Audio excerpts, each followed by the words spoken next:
Lesson 7.5 is about the areas of a regular polygon. There's some things you need to remember about regular polygon. What does that even mean? When we talk about a regular polygon, it's any polygon, right? Straight sides, concave, that all the sides are exactly the same length. See, I did a terrible job trying to draw that. It's kind of hard to draw. So when I draw, just know that it's not really to scale, because they should all be exactly the same length. All, however many sides there are. This happens to be a pentagon, 5 sides. Not only are all 5 sides the same, all 5 of the angles inside are the same too. So when they say regular polygon, they're talking about anything, right, where all the sides and all the angles are the same. These are the most common that we see. When you learn what a triangle is when you're in grade school, they show you an equilateral triangle. It's a regular triangle. A square is a regular quadrilateral. Like the octagon that you see on a stop sign is a regular octagon. All the sides are the same. So what we're really finding is the area of them. Some people get a little confused about the formula. It looks way harder than it actually is. So if I have a regular polygon, I'm going to draw a pentagon because it's different than the other shapes we're going to do later. No matter how bad my pentagon looks, know that it's supposed to represent one. You'll have to pretend that that bottom is just the same length as all the other sides. That it represents a regular polygon. So first thing, regular polygons have centers, just like a circle has a center. And in fact, you could draw a circle. Yeah, please turn red. You could draw a circle that went around all the vertexes, and it would be a perfect circle. I don't know that my circle is very nice looking, but you could, it's called circumscribe the polygon with a circle. Circum being outside. So all regular polygons can be drawn on top of circles, essentially. That's the easier way to draw them. And because of that, we steal some of the circle terminology. From the center out to any vertex, they're all the same, remember, all the way around, is called a radius. Just like in a circle, from the center to the outside is a radius. From the center to a vertex is a radius in a regular polygon. If I go the center just to the middle of a side, put it right here, notice that that's not as big as the radius. It doesn't actually go out to the circle. That little length right there is called the apothem. How do you even write that? Apothem. Apothem. That's how you kind of say it.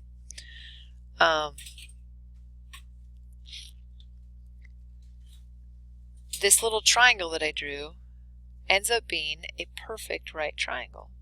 Guess what? We know how to find the areas of triangles. So basically this, even though it won't be apparent that that's what I'm doing, this little triangle is where the formula for a regular polygon comes from, because a polygon is made up of all these little tiny triangles. So the area for a regular polygon is area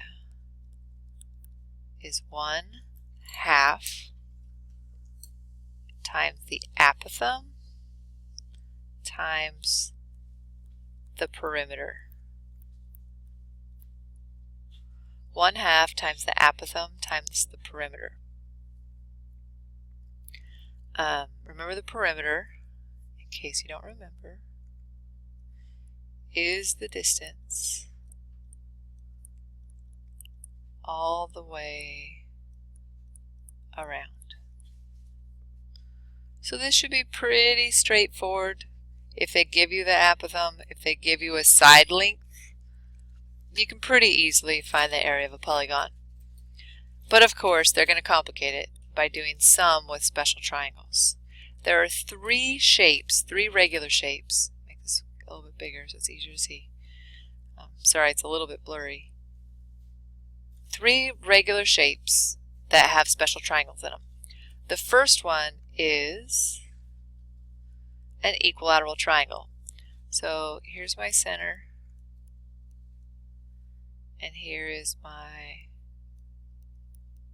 apothem.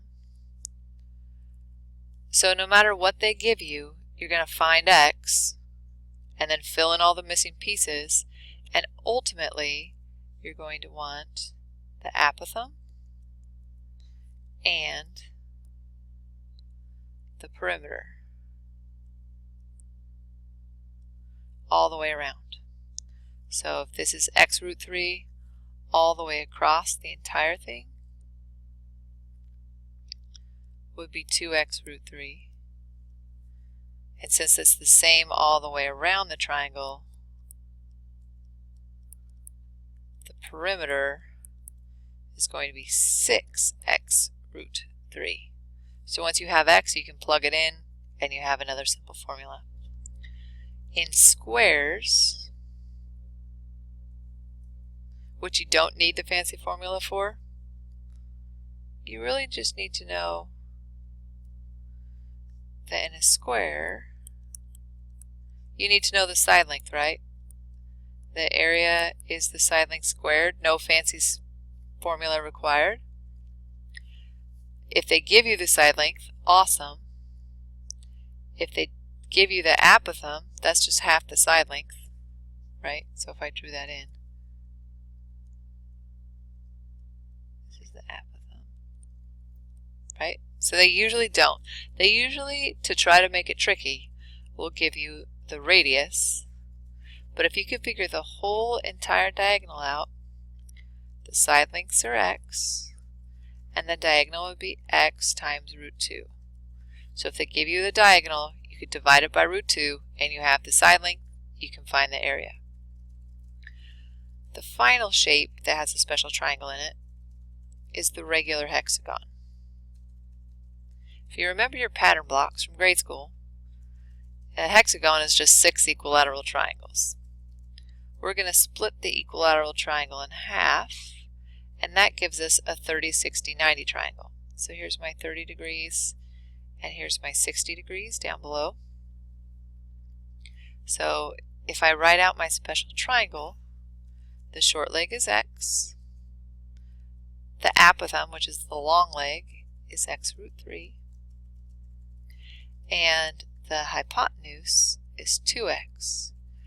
One of the kind of cool things that that's cool about a hexagon, a regular hexagon, is because it's made up of these special triangles, the radius, you can kind of see this, is the exact same as the side length of the hexagon. So let me do an example in this other notes section so you can kind of see how this works. Let's see, example. I'm going to do my regular hexagon. Remember, no matter how bad I make this look,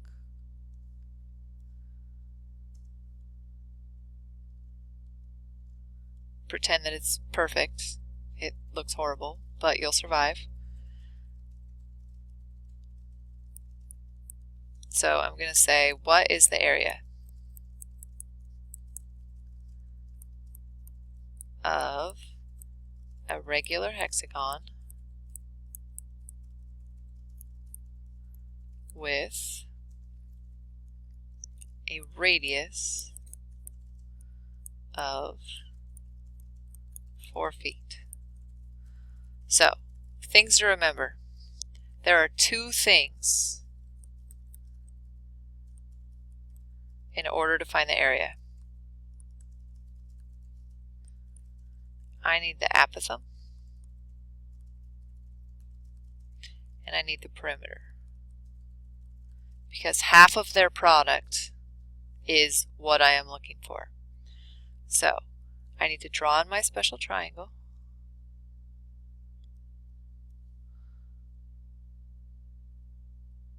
I'm going to redraw it. So this is my 30 degrees, this is my 60 degrees, and this is 4 feet.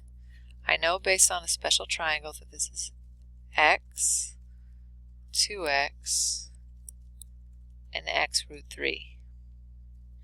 So the side I know, right here, is that 2x equals 4. Which means that x must equal 2. Based on that, I can fill in the rest of my special triangle. So this must be 2 feet, and this must be 2 root 3 feet. So now I can go back up to my hexagon and put in that information.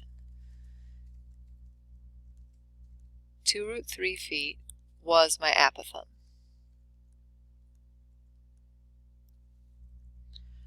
The bottom down here is 2 feet, which means the total side length is 4 feet, which should not be surprising because I told you that the radius of a regular hexagon is the same as the side length.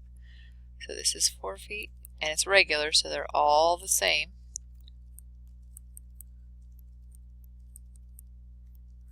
When you go to do these problems, bigger pictures are generally better. Feel free to use a lot of paper and draw really big pictures. So the perimeter, there's 6 sides, each are 4 feet.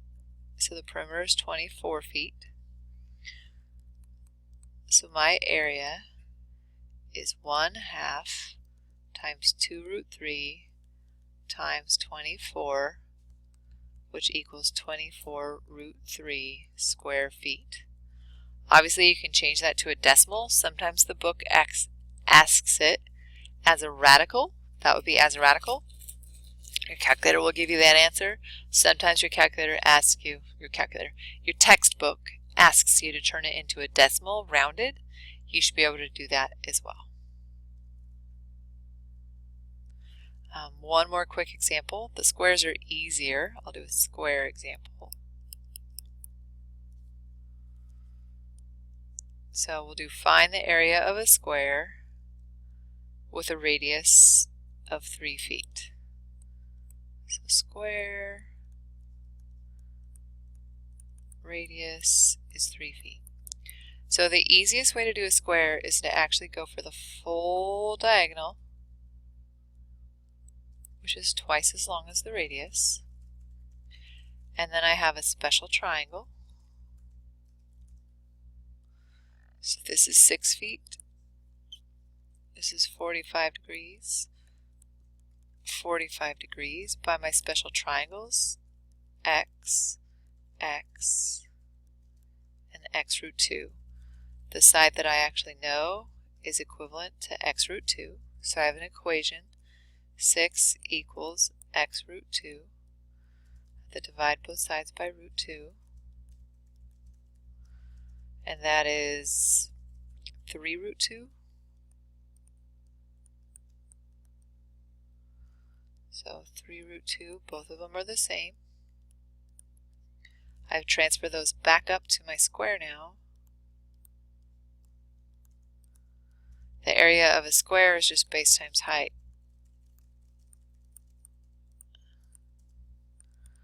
So that would be 18 square feet. So that's how you do the area of a regular polygon. It's even easier when they give you the apothem and the perimeter. So don't be scared by how complicated it looks. It's not that complicated.